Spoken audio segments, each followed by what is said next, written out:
Okay, let's jump right into this. In today's explainer, we are unpacking a primary source document that is just profoundly moving. It's a personal diary entry from a young trans woman in India named Rayo.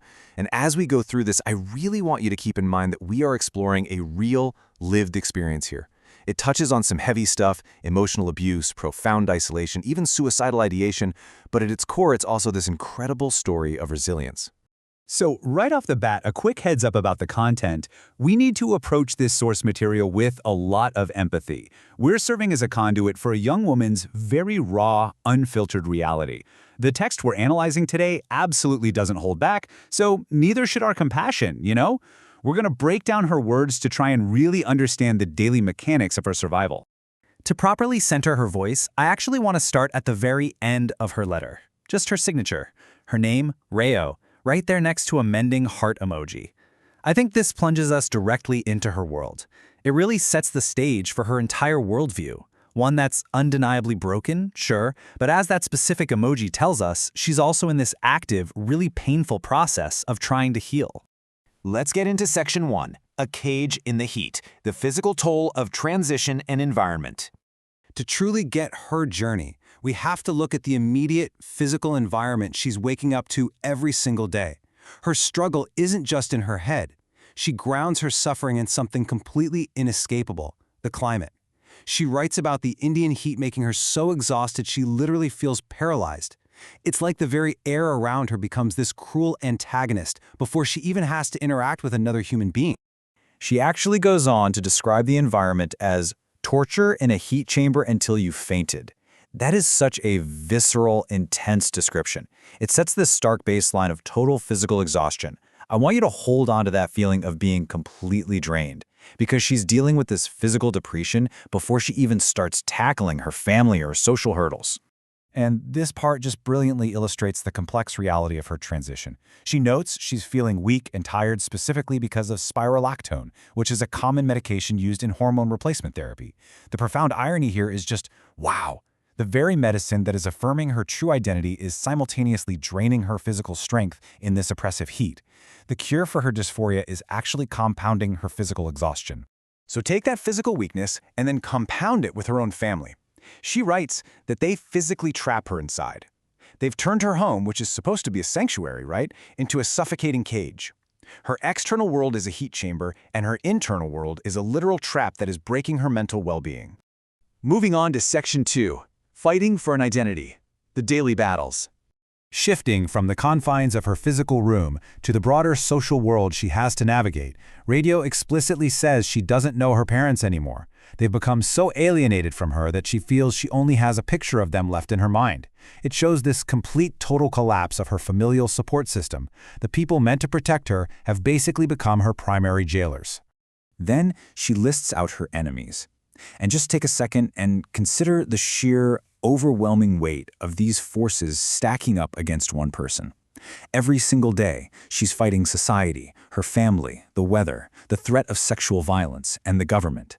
She is fighting all of these massive structural forces literally just for the right to exist. And honestly, the logical conclusion to that overwhelming list is this exact quote: "I feel like this battle will going to kill me." It's heartbreaking for sure, but when you trace her logic, it's completely understandable. These compounding pressures, squeezing her from the government all the way down to the temperature of her own bedroom, make her feel like just fighting for her identity is a lethal endeavor. Section 3, A System Lacking Justice, the Outward Despair. Zooming out even further now, Rayo's letter connects her personal, isolated cage to massive systemic failures. She specifically brings up the recent NEET page leak, which was a huge controversy in India involving medical entrance exams. She notes this led to the tragic suicide of 2 students. And she's processing this not just as national news, but as a direct reflection of her own hopelessness. She's watching other young people get totally crushed by the system. Watching these student tragedies unfold cements a really dark worldview for her. She definitively writes, "In this country, there is not justice or human rights. For Rayo, the societal structures that are supposed to uphold fairness and protect the vulnerable, they're completely absent. And she knows that if they're absent for those students, they are definitely absent for a marginalized trans woman like herself." Which brings us to Section 4, The Edge of Despair, the ultimate internal crisis. As the immense pressure from the heat, her controlling family, and a corrupt government all converge. We zoom all the way back inward to her soul. This is where she faces this ultimate life-or-death crisis. The text reveals that these pressures push Ratio to actively contemplate suicide, viewing it as a potential path to ultimate freedom. And the contrast here is just devastating. The physical and social trap of her life is so absolute that ending her life becomes the only definition of freedom she can actually visualize. The most crucial takeaway here is how she assigns responsibility.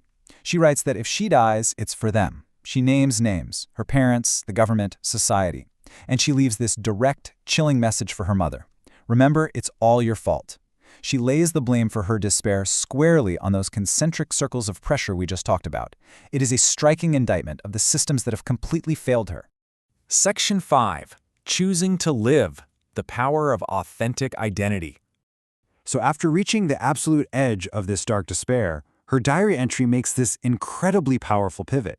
Before we see her answer, we have to pause and ask the exact question she asks herself in the text. Can suicidal thoughts be the only solution? Imagine weighing the agonizing reality of your daily life against the desperate, fundamental human need to just be free. And this is where we see her immense resilience. She writes, "But I don't want because I am proud as trans girl." That authentic identity, the very thing causing her to be persecuted by her family and society, actually becomes her anchor. Her pride in exactly who she is pulls her right back from the brink of the abyss. Let's look at the full quote here. "It's the first time I started living as myself with the HRT transitioning. I am proud as trans girl." Despite the extreme physical toll of the medication in that heat chamber, and despite the fierce societal backlash, her transition is ultimately what gives her the strength to reject the cage they built for her. Living truthfully is literally her lifeline. Stripped of all traditional support systems, alienated from her parents, she looks ahead to the future. And what does she find? She finds her will to survive in 3 incredibly simple, beautiful human desires: to create, to write, to be happy. She reclaims her agency just by desiring to experience happiness on her own terms.